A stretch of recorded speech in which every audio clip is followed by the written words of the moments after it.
Gravity has been pressing your spine down for years while sitting, slouching, and weak posture quietly steal inches from your frame. You can unlock proven height growth without surgery once you stop compressing your body and you start standing at your full natural height. Your spine is not just one solid bone.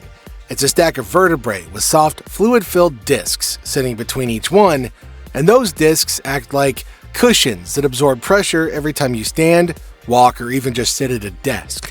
From the moment you wake up, gravity starts pressing down on that stack, and over the course of the day, those discs slowly lose fluid and get a little thinner.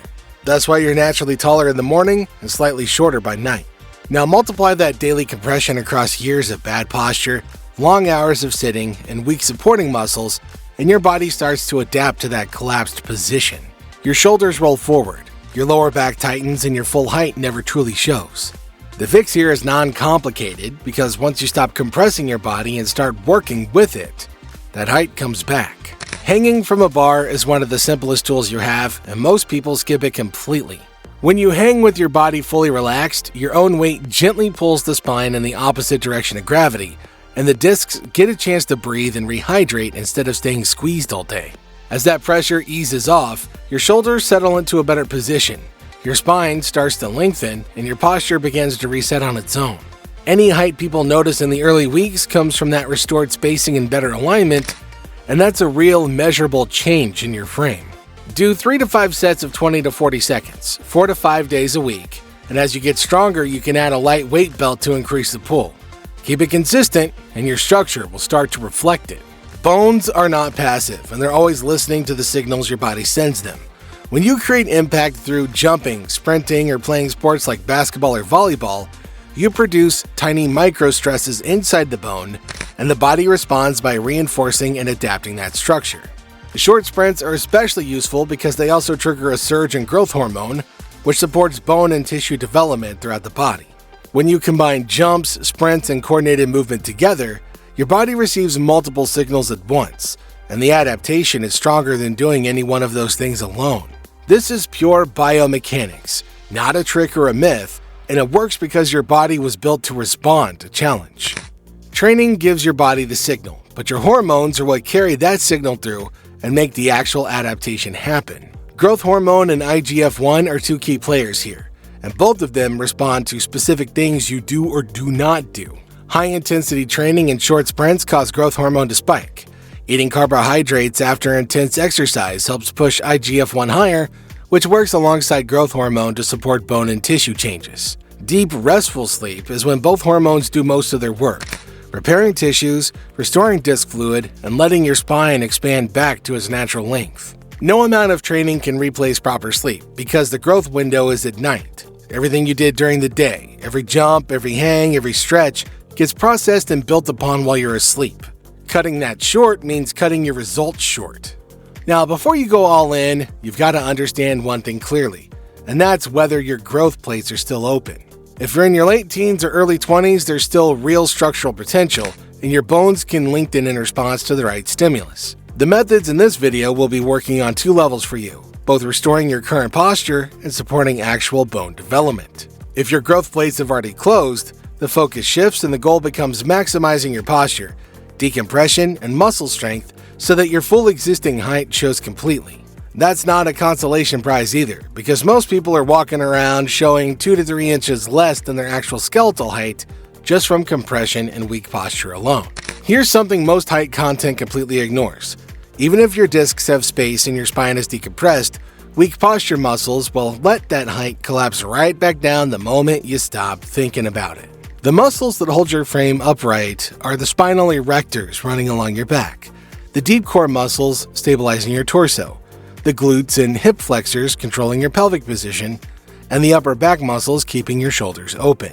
When these are weak, your posture slumps regardless of how much hanging you do, and all the decompression work you put in during the day gets undone by the time you walk out the front door.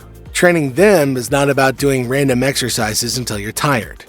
Wall holds teach your body to maintain a tall, neutral frame, and the more you practice that position, the more your nervous system starts to treat it as the default. Dead hangs work on decompression and upper back management at the same time, so you're getting 2 benefits from one movement. Movements like the cobra stretch, Downward dog and low lunge target the deep core, spine, and hip flexors together, and those are exactly the areas that collapse under daily compression. Food is not going to make you taller on its own, but it sets the stage for everything else to work properly. Protein helps your muscles and connective tissues repair after training, and without enough of it, your posture muscles stay weaker than they should be. Calcium keeps your bones strong, and vitamin D makes sure that calcium actually gets absorbed instead of just passing through your system. Carbohydrates after intense sessions help spike IGF-1 and make your workouts more effective at the hormonal level.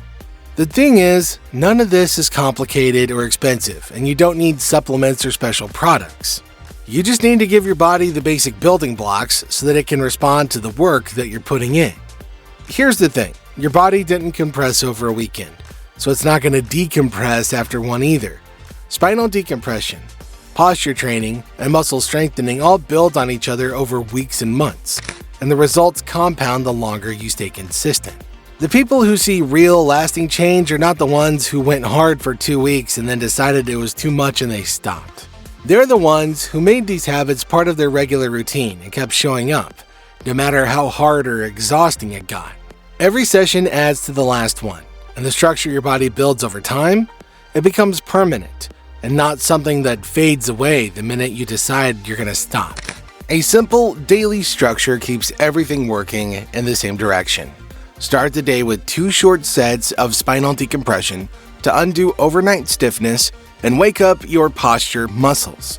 Later, include 10 to 15 minutes of mobility work focused on the hips, thoracic spine, and shoulders so your frame stays open instead of collapsing forward. 2 or 3 times per week, add short sprint intervals or explosive jumps to create a strong bone and hormone signal.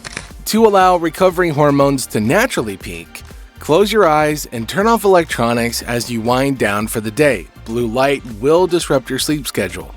Over time, this structure turns small actions into visible height and posture changes that stay with you longer.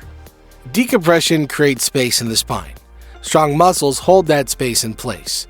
Proper nutrition gives your body the material to repair and strengthen. Quality sleep and high-intensity activity trigger the hormones that make adaptation real. These 4 things work as one system, and pulling any one of them out weakens the entire thing. The shift in mindset that makes this work is stopping the chase for growing taller and starting to think about restoring your body to what it was always supposed to be.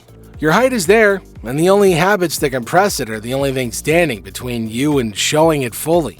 You're not chasing inches, you're restoring your full frame and letting your natural height show. Unlock your potential, train smart, and subscribe to keep building your body the right way.